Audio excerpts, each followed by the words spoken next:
the next big gay TV show or movie to come out will be starring 2 black gay boys. That's non-negotiable. And they won't be DL. Maybe they'll play a sport. I don't know. There will be no gangs involved. Tyler Perry won't be involved. Tubi will not be involved. Quan Mills will not be involved. And the actors will be 2 out black gay boys. So there's no wondering if they're gay or not, because they're gay. And everybody's going to watch it, and it's going to become the #1 most streamed show, and the 2 black gay actors are going to become very successful after that. Okay, I'm not gonna lie, I am recording this on my bed right now, and I kind of do like this little setup, but I am kind of nervous because I feel like every time I'm gonna record on my bed, I'm always just gonna get the angle wrong. So hey, I don't know, but yeah, we'll just see how it goes, okay? Okay, so I probably should not say that we'll never get a black heated rivalry, because that sounds very pessimistic. But I'm sorry, I needed a dramatic title for the video. I'm sorry. Sue me, I guess. But yes, unfortunately, it is very unlikely that we'll never get a black heated rivalry, at least in my lifetime, and let's discuss why. What inspired me to make this video was I saw on my TikTok For You page this queer black creator. He talked about how there needs to be a black version of Heated Rivalry, and that does sound very nice in theory, and that's something I actually do want, but unfortunately, it is just never going to happen. And that does make me very sad, because imagine Mason Gooding and Damson Idris. Imagine if they were playing rivaling hockey players who in secret do gay shit together. Like, that would eat up. That would eat down. Like, I would pay to see that. I actually would. And I'm pretty sure you already know the reason to why we'll probably never get a black heated rivalry.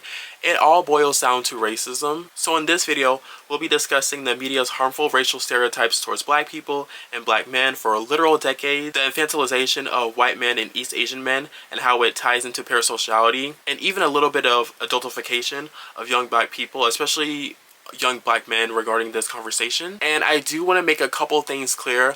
I am not criticizing, and I am not coming for Connor Story and Hudson Williams. I love them so deeply. I love them down. I'm criticizing society's racism, and I'm criticizing how society treats black men and how society treats white men and East Asian men. That's what I'm criticizing here. And it's not Connor Story's fault that he's a white man, and it's not Hudson Williams' fault that he is Asian. And another thing is, with this video, I don't want you to think that I'm downplaying the racism that Hudson has faced and is still facing. So I will be talking about Asian stereotypes and how harmful they are. And it makes me so sick to my stomach, and it's so disgusting how people that claim to be a part of this fandom are very disgusting towards Hudson. So like I mentioned earlier, I will be talking about Asian stereotypes within media, because I think that is also very important to discuss in this video. Let's get into the video.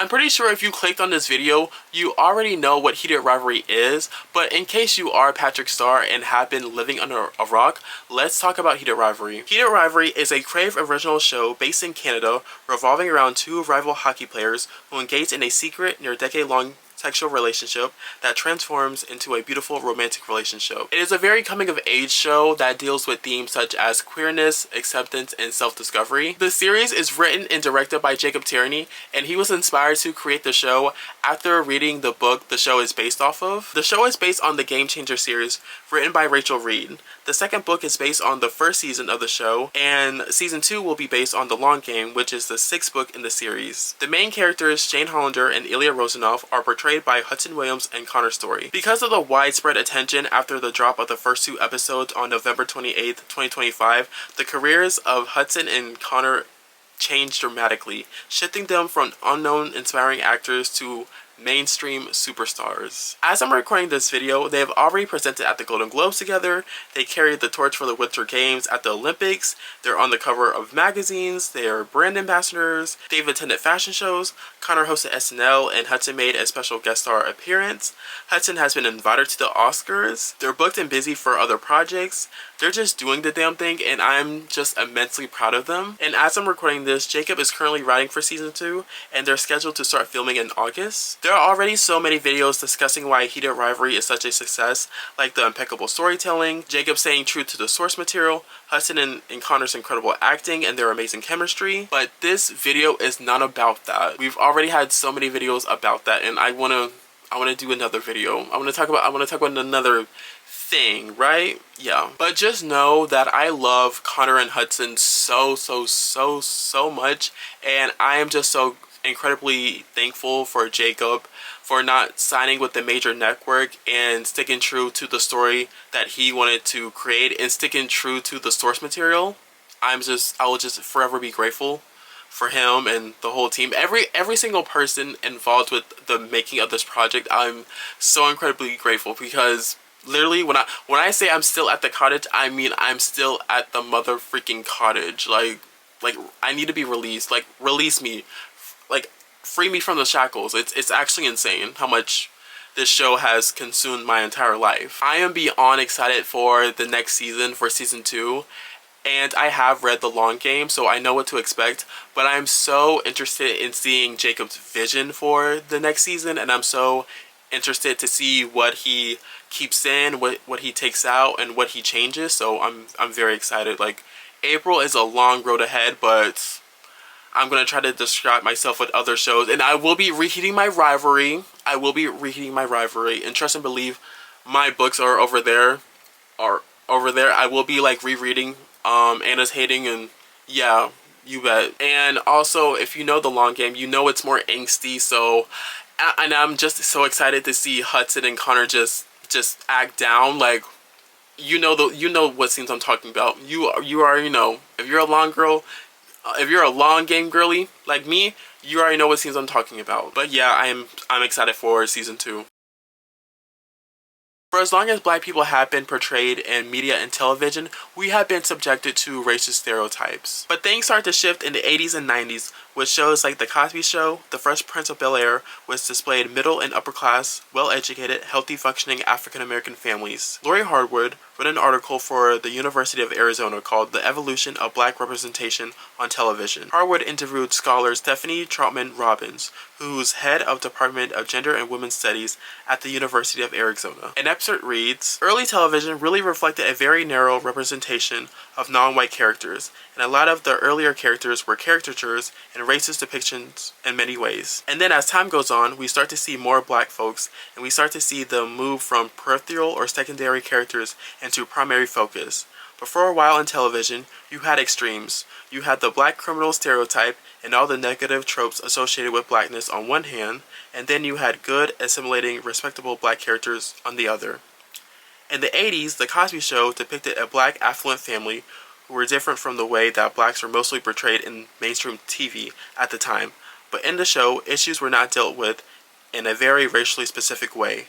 The show Blackest comes along some 20 or 30 years later, and it more explicitly engages with what it means to be Black in the context of being an affluent or professionally successful family. Even though we had examples of Black characters in families like the Huxtables and the Banks, we were still majorly being portrayed in the media as poor and working class, criminals, low intelligent, and aggressive. There's also not a lot of Black and queer television shows and movies out there, and the ones that are out there, they're only really in very niche spaces. And of course, no major production company are telling these stories, so most of the time they're just indie films. They're independently made and created and distributed, so they're not being released to a lot of people or seen by a lot of people. And like I said, not only in Black spaces and not only in queer spaces, and specifically queer Black spaces. I think the television show Noah's Ark is a perfect example of this, and there are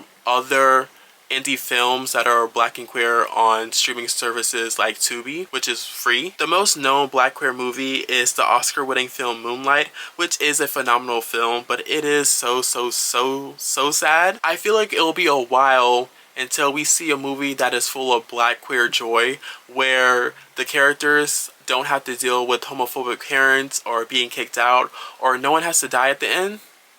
And the sad truth is, if Heated Rivalry was a story about two black hockey players, it wouldn't have gotten mainstream attention because a majority of the fan base is full of white people, and some white people are racist. And there's another fandom who has a racism problem, and it is full of racist white people.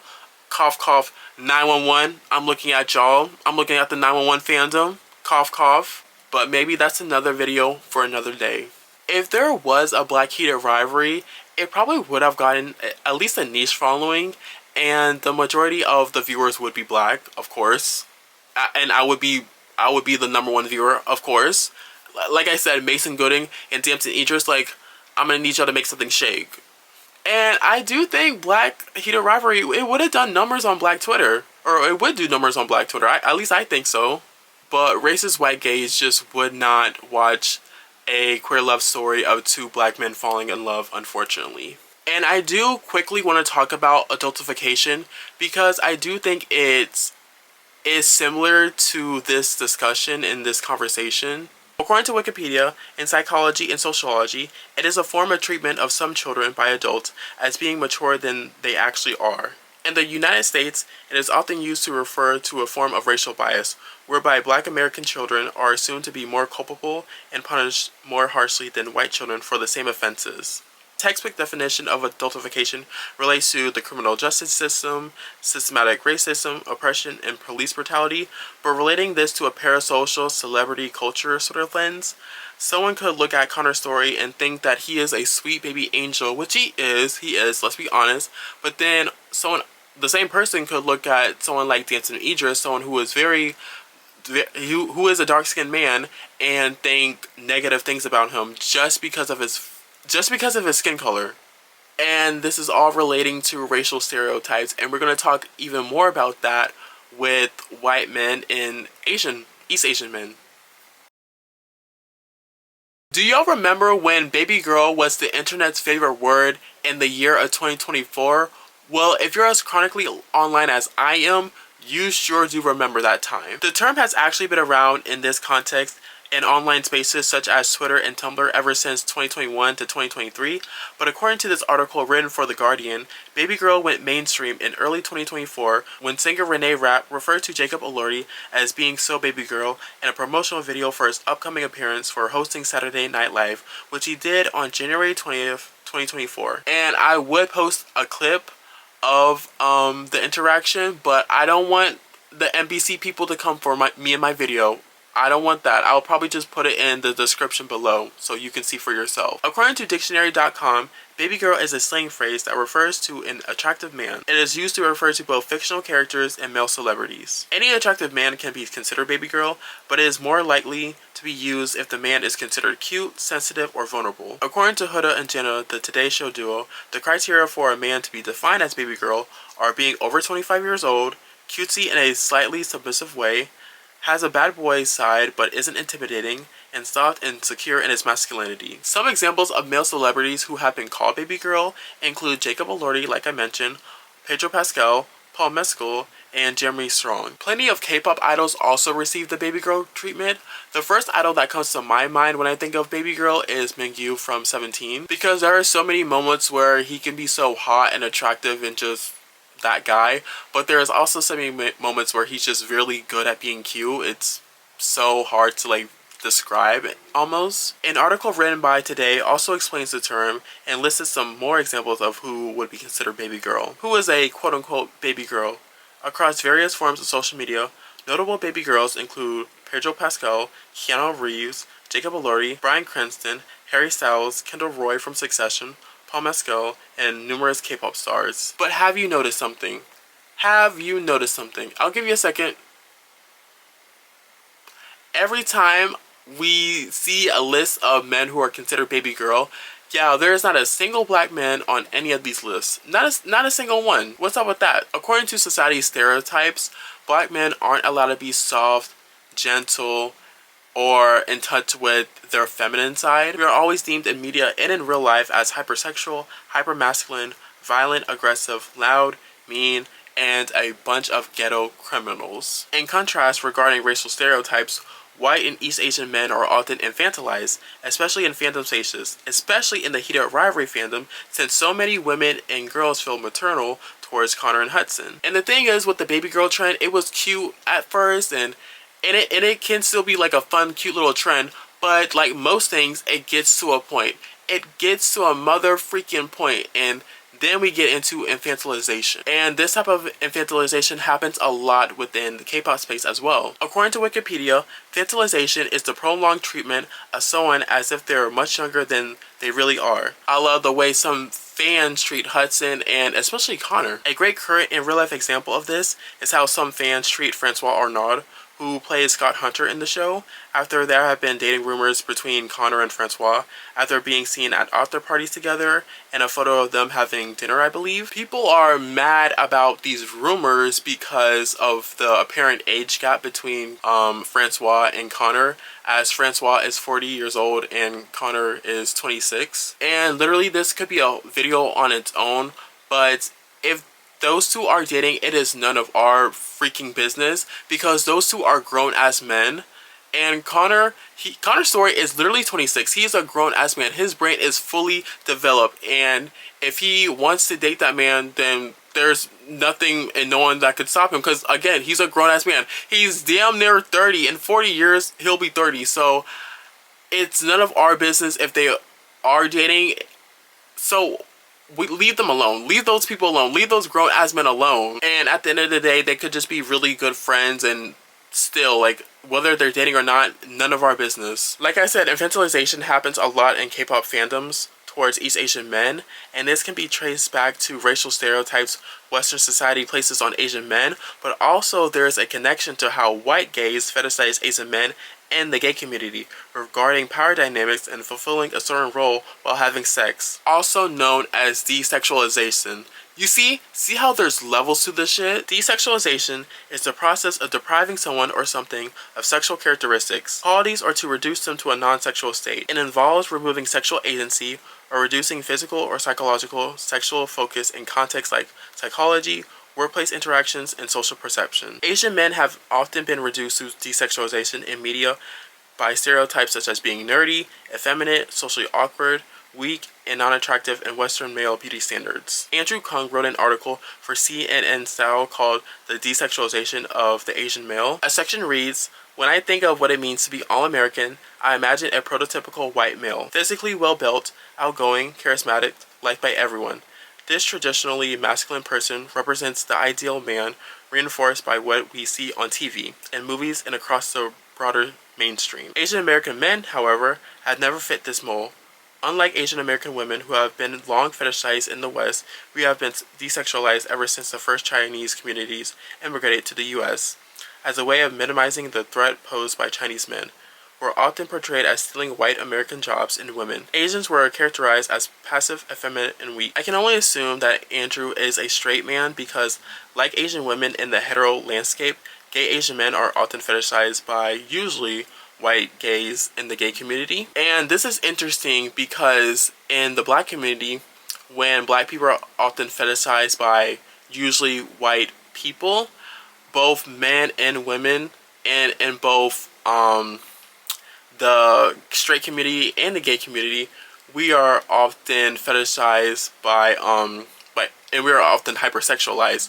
But within the Asian community, it is often in the straight community with Asians.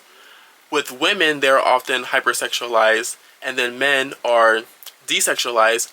But in the gay community, Asian men are often hypersexualized. I hope that made sense. That is why in the gay community, when usually typically white gays fetishize Asian men, they'll perceive them as submissive and taking the receiving role to strip away their sexual agency. And also why a lot of stupid racists call Hudson Williams ugly or unattractive is because typically Asian men, or never Asian men, fit their ideal of what it means to be beautiful and attractive with their racist American beauty standards.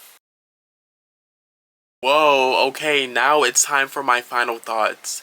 And once again, I did not write anything down for my final thoughts, so I'm just going to go off the dome. And this video is probably going to end very abruptly, so I apologize for that. But one thing, I think the first thing I do want to say is, I think I already subconsciously knew this, but really researching for this video, it really just made me think about this. But oftentimes, but when it comes to fetishization in the gay community, in the queer community, amongst gay men, it's very just so interesting how both Asian men and black men, how we're fetishized, but on different sides of the spectrum. Like, it very much contrasts itself. So usually the type of people that will fetishize black men, like myself, are, I have no other way to put this, white bottoms, because they see us black men as someone who is very dominating, and there's a whole term for what they want. I don't know if I can say it on YouTube. I don't know if it's YouTube friendly. But you know that one British network, yeah, that one British broadcasting channel, yeah. But basically, white men who fetishize black men, they're craving to be dominated. They're craving to have someone who is aggressive and will be aggressive to them, and that is something. But then oftentimes the types of people that will fetishize Asian men, gay Asian men, are white tops, because they're looking to take away someone's sexual agency, and they're looking for someone to control and to handle, and they want submissiveness. So I think that's a very interesting topic. And the whole conversation of there being a black heated rivalry, like I said, I would love, like I keep saying, Mason Gooding and Damson Idris, please make something shake. Like, imagine Damson Idris in like a queer rom-com. Like, I would eat that up. I actually would eat that up. Or Mason Gooding. Like, Mason Gooding is so freaking attractive and hot and gorgeous and sexy, and I love him down. I love him too. But yeah, like, and I just think we're just, at least in my lifetime, we'll probably just never get a black version of Heated Rivalry. And that makes me very sad, because how cool would it be if, how cool would it have been if JJ and Carter Vaughn, if they had a little love story going on? Like, I would pay to see that. I would pay to see that. Well, yes, where's the fanfics? Where's the fanfics? But yeah, I had so much fun making this video. I had so much fun writing this video. I actually really enjoyed recording this video. And yes, this was a fun video to make, and I really want to know your guys' opinions, especially my black viewers watching this channel, especially my queer black viewers watching this channel. And even if you aren't black or queer, someone who isn't a part of like those identities, I still want to know what your thoughts and opinions are. So yeah, I really hope you enjoyed this video.